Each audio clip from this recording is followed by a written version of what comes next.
Welcome to the Tech Egg. Don't get scrambled. Enjoy the video.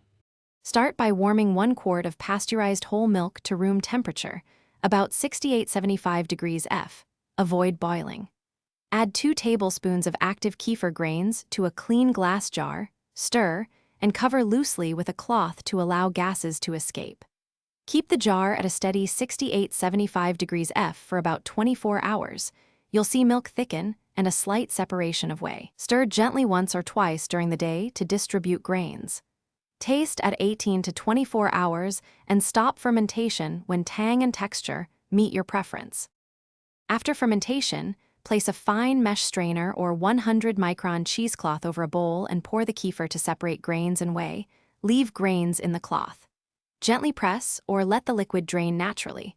Reserve the drained whey for smoothies or baking.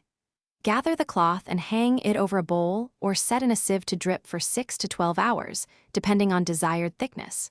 The longer it drains, the firmer the curd. Return grains to fresh milk immediately and refrigerate the curd for at least 2 hours to set.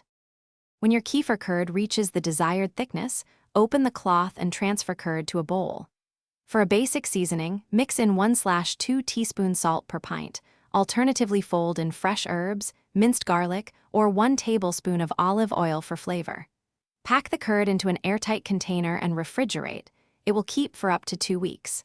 Save the drained whey for smoothies, sourdough starter, or baking, replacing up to 25% of liquid in recipes. Clean and reuse kefir grains immediately in a fresh. Thanks for watching. Consider subscribing if I helped unscramble your problems.